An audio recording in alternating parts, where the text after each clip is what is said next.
Show. That's right. It's Gridiron Betting Insights right here on QLTV. I'm Jay Sanin, and tonight comes our NFL Week 4 preview show. Got a lot to get to. We've got our degenerate pregame show, of course, the Jets and Broncos squaring off tonight on Thursday Night Football. We'll get you a BetQL game of the week.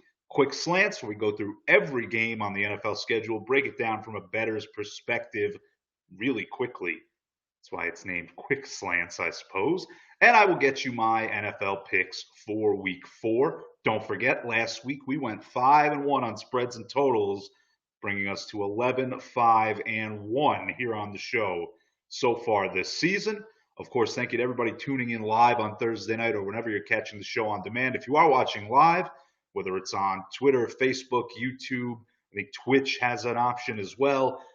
Feel free, send us your comments in the comment box, chirp us on Twitter, whatever you want to do, and we will get to your takes with mine here on the show as we go along here in our Week 4 preview show. Of course, I'm excited because not only do we have Week 4 in the NFL, but as you can see, I'm excited because the XFL is coming back in 2022. The Rock, the new owner of the XFL, announcing that earlier this morning on a video on his social media channels. So I am just loving it. I'm in football paradise here once again. Not only do I have my NFL, but I know in about a year and a half I will have the XFL to look forward to again as well. But my personal preferences aside, let's get into what you came here for, and that is, of course, betting on the National Football. We will start with our degenerate pregame show. We do it every week before Thursday Night Football. We spend the first 10 minutes or first half of the show talking about the game. That way, instead of you listening to Terry and Howie and Jimmy or Rich Eisen or James Brown or whoever talk about Thursday Night Football and all the boring storylines, you talk about what really matters here with me, which is betting on the game that you're about to watch. Tonight, it is the New York Jets, a 1-point favorite at home against the Denver Broncos. Total set at 41.5. That total up a half point from 41 earlier in the afternoon. Those lines from BetQL.co. Now, this is a battle between two teams who are average on defense and abysmal on offense. Both teams middle of the pack in terms of yards per play defensively. On the offensive side of the ball, both of them in the bottom 5 in yards per play on each side. You have the Broncos in 28th in that department, Jets in 29th. So a lot of people thinking the under for that reason. We'll talk about that in just a little bit.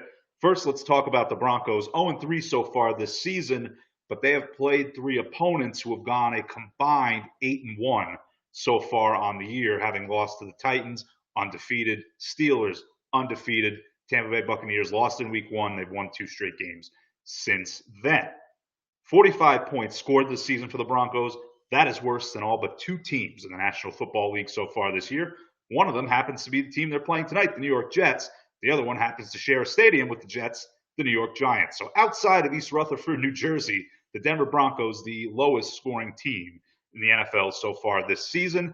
And it could very well get worse before it gets better, folks, as Brett Rippon is going to get his first career start tonight for the Denver Broncos. Of course, Rippon had a successful college career at Boise State, but that doesn't mean a lot when you're facing your first NFL action against a professional defense.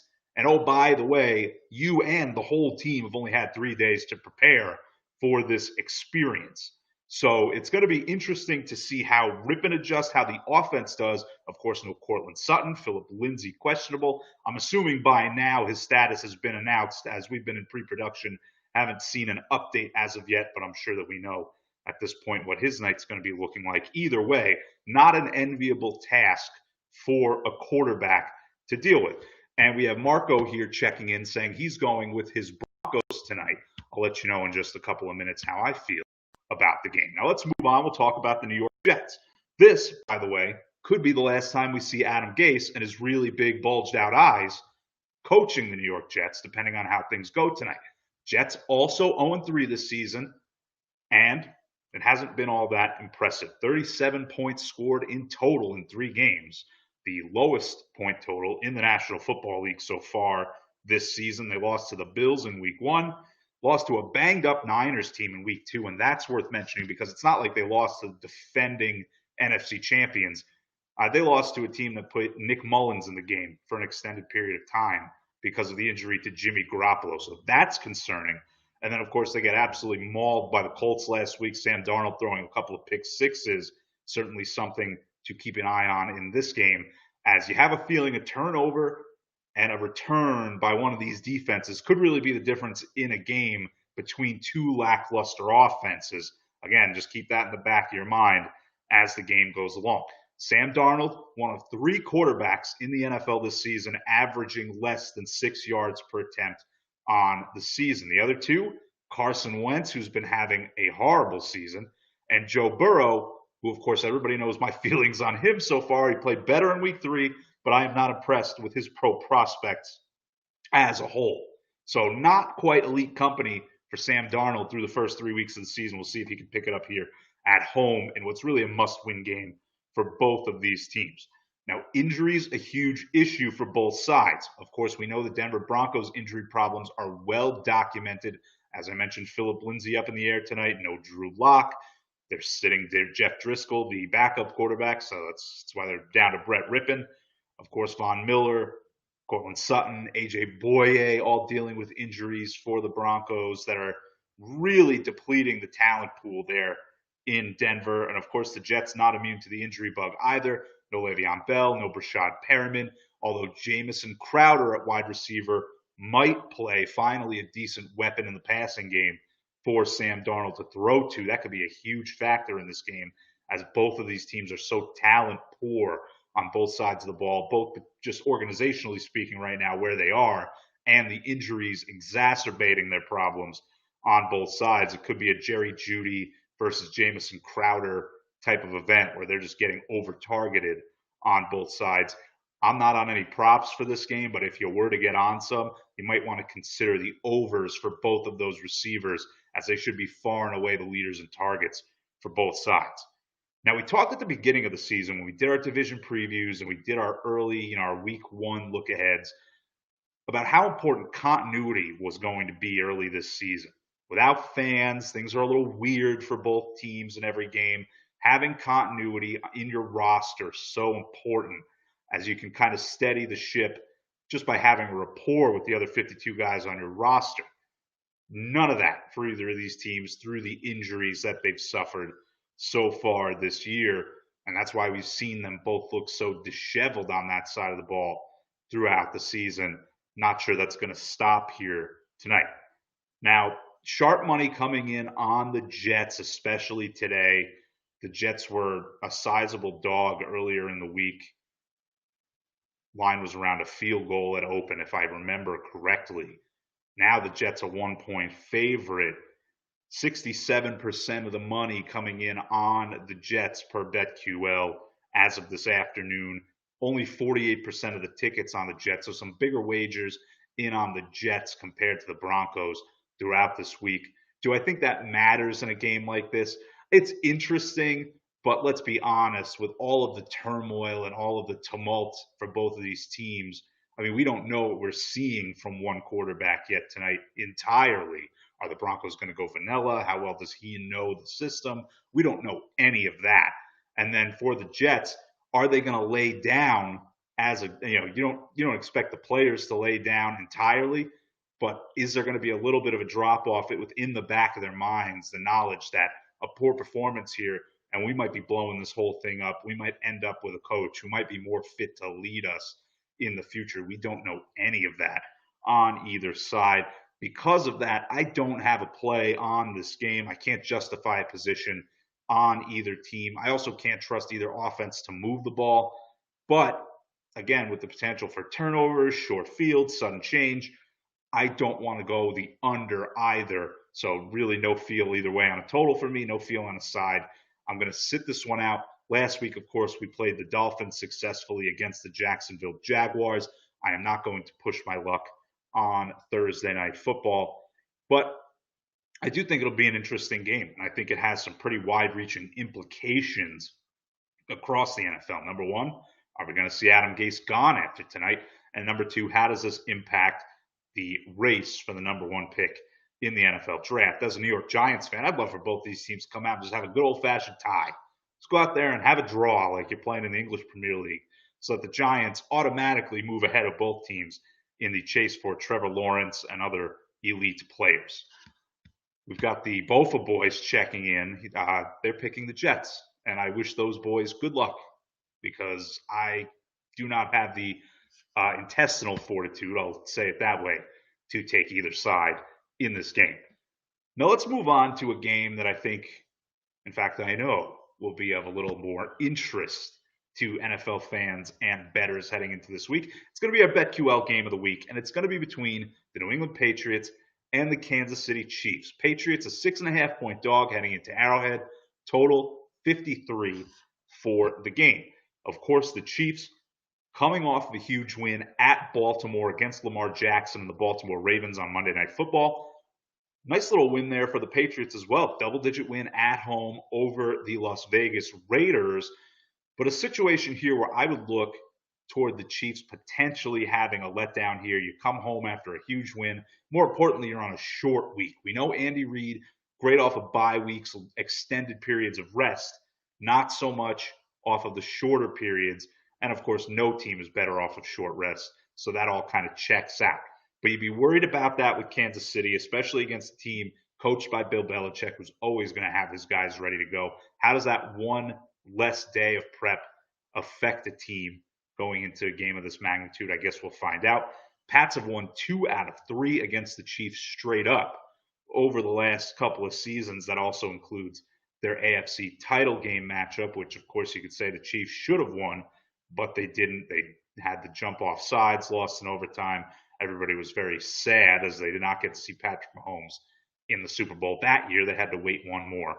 But 2 out of 3 for the Pats over the Chiefs. By the way, 2 of those 3 games have seen the total number of points scored go over 60. So you might have a little bit of breathing room if you're interested in the over in that contest. Kansas City, a net yards per play advantage, almost 3/4 of a yard per play, pretty significant. And of course, being at home could matter in this game because Arrowhead Stadium is one of the few facilities in the NFL that allows fans to be in attendance right now. You're not going to get a full crowd, but you're going to get that 16,000 or so around what they rocked in the first week of the season in their season opening game. That could have a huge impact just based off the fact that, compared to stadiums without any crowds, anything you can get in the building right now, any noise you can make can help, especially against an offense still kind of finding its rhythm, building a rapport between Cam Newton and everybody else on that offense. Now, a couple injuries to worry about. Chris Jones limited in practice with groin issues for the Chiefs. L'Jarius Sneed in the defensive backfield put on IR this week. How's that going to affect the Chiefs defense against the Patriots team that we know can move the ball both on the ground and through the air, unlike what we saw with the Ravens on Monday night, where Lamar Jackson, again, you can't trust him to throw the football consistently against top-tier defenses. So that's your BetQL game of the week. And according to BetQL, 53% of the tickets on the Patriots, but 81% of the money on Kansas City. And again, plenty of time for that to change as the weekenders start to put their bets in, things like that. No play for me on this game. If I was to pick one, I would go with the over. But again, you just never know what Bill Belichick's going to come out in. He's kind of he is just an unpredictable coach. He's kind of a wild card, is what I was going to say there, just because he could decide, we're going to run the ball 50 times and keep the ball out of Patrick Mahomes' hands. That's not a risk that I want to take on a total play. And as far as the side is concerned, I don't like it at that big a number on the Chiefs, even though I do think, as of right now, they are the best team in the league. So that's your BetQL game of the week, the Chiefs and Patriots. And of course, for information on every game, every week in the NFL, use BetQL for your sharp NFL betting data. They simulate every game over 10,000 times. And of course, they give you a score projection using all those simulations. They tell you, hey, here's what we think the Chiefs are going to score. Here's what we think the Patriots are going to score. You can cross-reference those with the spread and total. You can find value in those markets based off of the meticulous projections at BetQL. You can find out what the ticket counts are like on each game, who the money is on each side as well, and how the line is moving. All the things you need to know to make smarter NFL wagers. You can do it at BetQL. Use promo code SANIN at the bottom of your screen, SANIN, for 20% off all subscriptions on the site. Now, it's time for the best segment in the history of broadcasting. We do it every week. It's called Quick Slants. And this is where we take every game on the NFL schedule and we preview it really, really fast. And it's very exciting. We're going to get started right now. Of course, we'll start with an easy one. Titans Steelers canceled. COVID-19. Hope everybody's feeling okay, both for the Titans and the Vikings. Game not going to be played in week 4. It was originally thought they might play Monday or Tuesday. That's not going to happen. Next, Jaguars +3 at the Bengals, total 49. Game opened at a field goal. It stayed there. Big opportunity for Joe Burrow and the Bengals here. They finally take on a defense without a strong pass rush. Their first 3 games, obviously against the Chargers, Browns, and Eagles, all have some guys who can dominate the line of scrimmage on the defensive end. The Bengals finally have a chance to play a team who said this year, basically, we're going to trade away all our pass rushers because we want to tank. And that's just what the Jaguars did. Could lead to an easier day for Joe Burrow than he's used to. Now, both teams in this game, competitive this season despite their losing records. Bengals, yet to win a game this season, 0-2-1, only a -8 point differential. Lost by 5 to the Bengals. Lost by 5 to the Browns, not the Bengals, because they are the Bengals. Quick slants, I got a little too quick. Also lost by a field goal to the Chargers, and then they tied the Eagles. -8 point differential, not terrible through 3 games, especially with a rookie QB. Jaguars, 1-2 this season, only a -14 point differential. They are keeping games competitive. So it should be a pretty tight game on both sides. I don't have a play either way. Again, I'm still not high on Joe Burrow. That's just the way I feel about it. But I'm not confident enough to play the Jaguars on the road either. Next, Vikings +4.5 at the Texans. Total 54.5.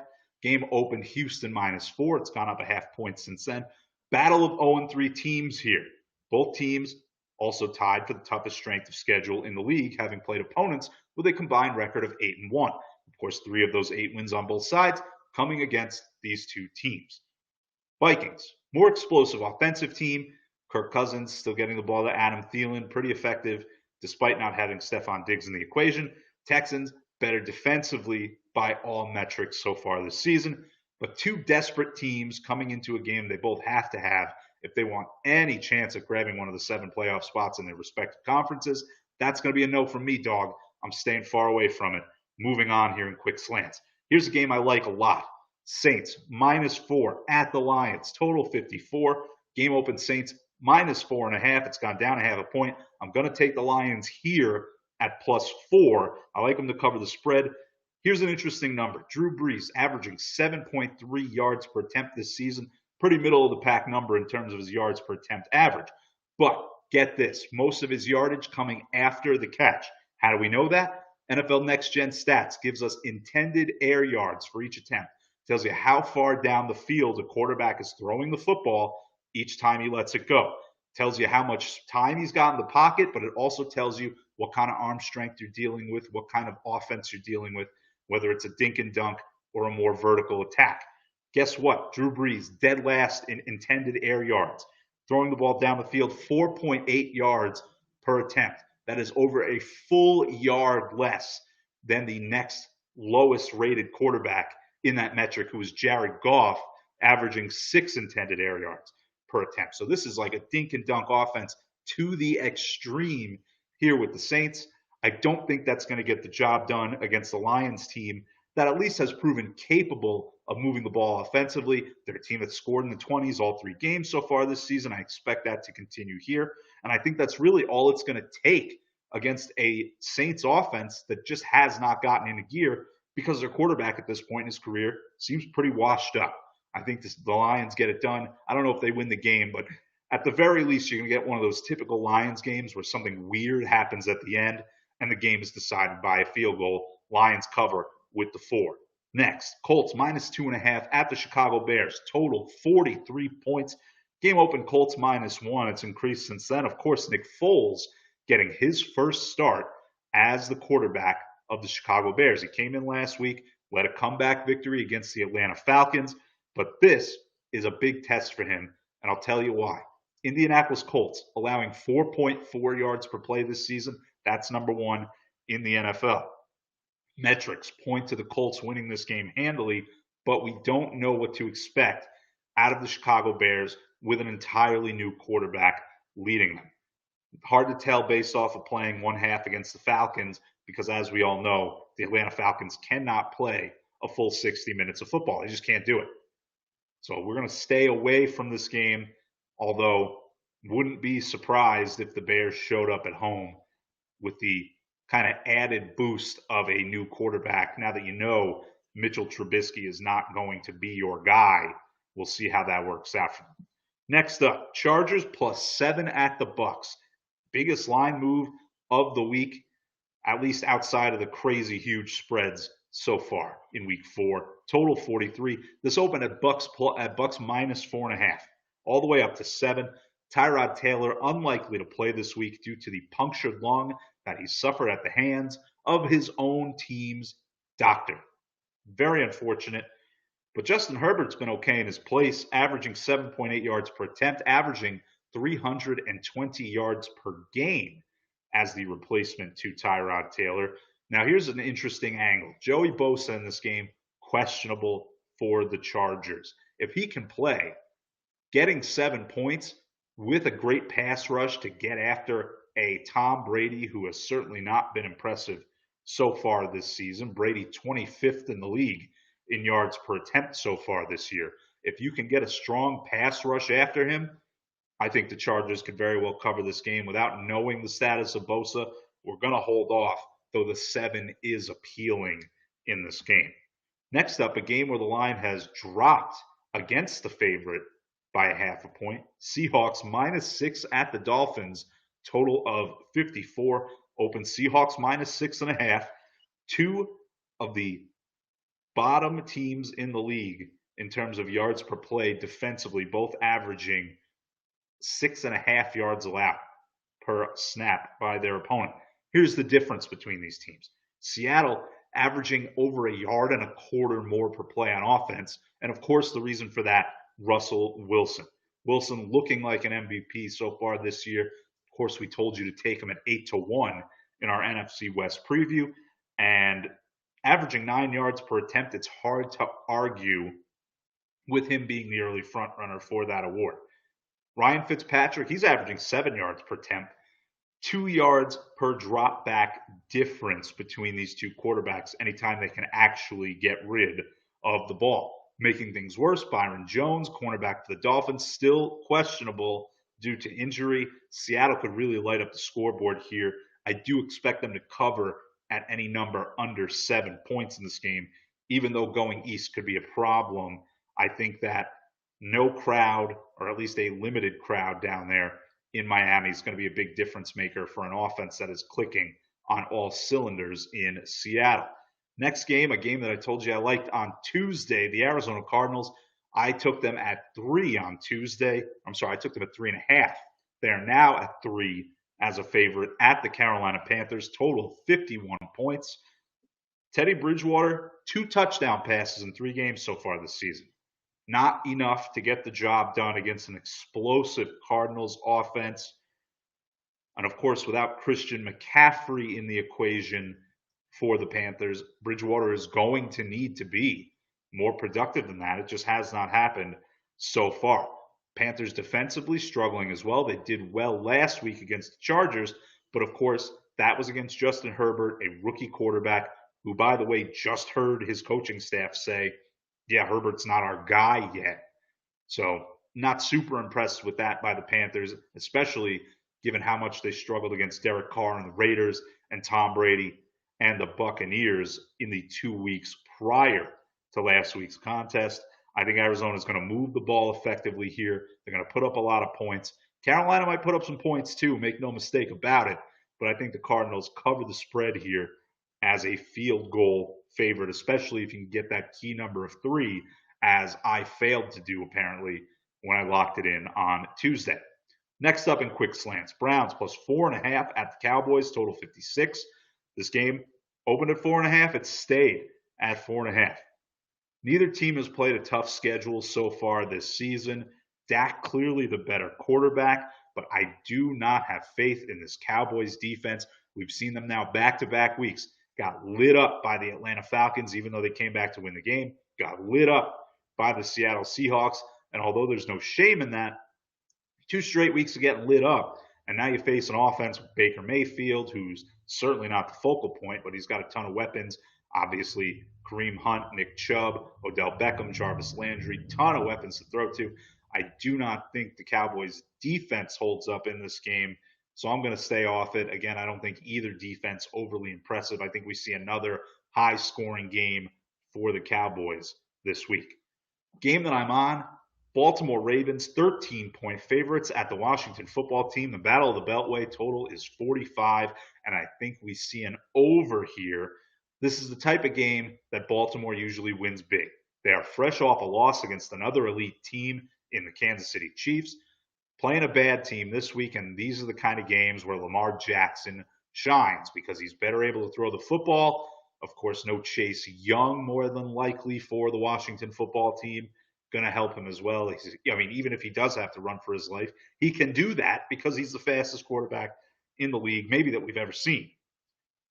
I don't want to lay the 2 touchdowns, but what I do want to do is take the over.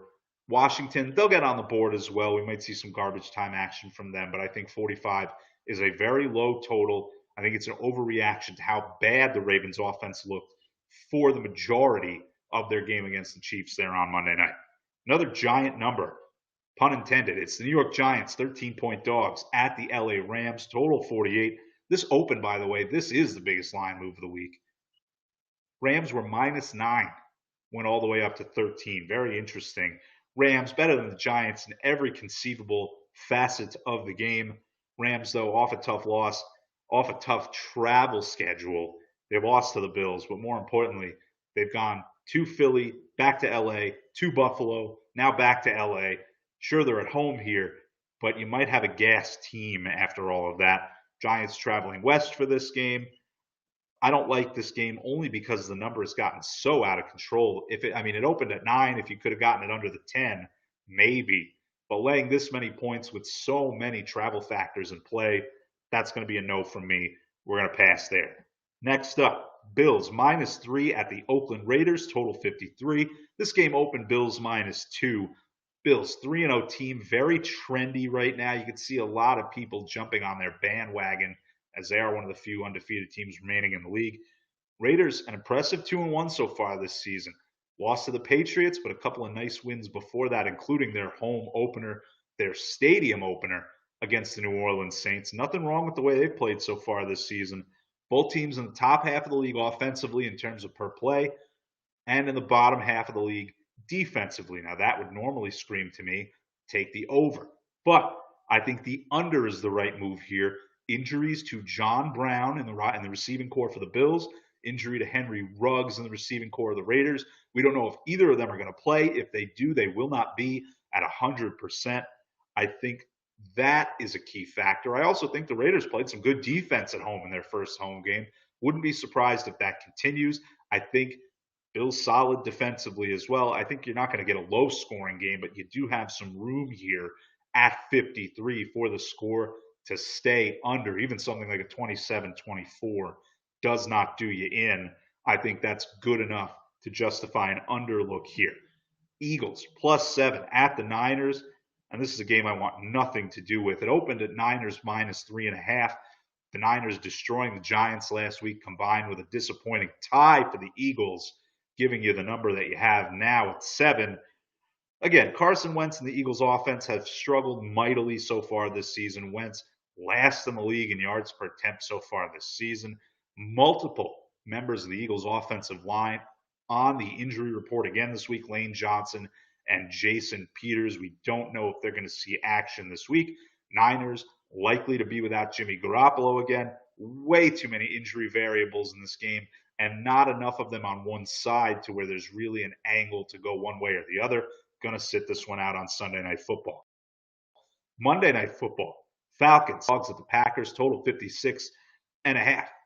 Falcons have been a competitive team so far this year. They have played a couple of games that they should have won by all accounts. Instead, they blew second half leads of 19 and 16 in back-to-back weeks to the Cowboys and the Bears. Packers, meanwhile, look like the best team on the planet Aaron Rodgers is tearing it up offensively. They look like a Super Bowl contender so far this year. Devontae Adams still questionable, though, for the Packers.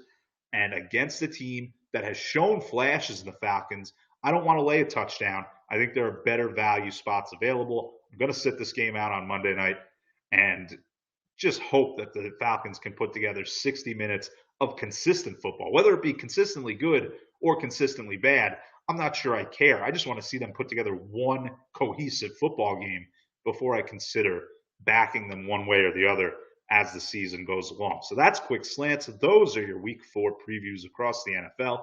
Now let's review with our week 4 NFL picks. Last week we went 5-1 for the season, 11-5-1. Not bad. We'll take it. Let's see if we can improve on it this week. We got 5 picks. As I mentioned Tuesday, Cardinals -3.5 against the Carolina Panthers. Lions +4 against the Saints. Seahawks -6 in Miami against the Dolphins. The Baltimore football team over 45. And the Bills Raiders under 53. Those are your picks for week 4. Of course, if you want more, go to betql.co and make some smart football betting decisions of your own using data featuring over 10,000 NFL simulations per contest. I'm Jay Sanin. Thank you for tuning into this week's GBI show. Of course, we'll be back on Tuesday. We'll recap the week that was in the NFL, and we will start to look ahead to week 5 in the National Football League as well. Until then, have a great weekend. Good luck on your bets. Stay safe out there.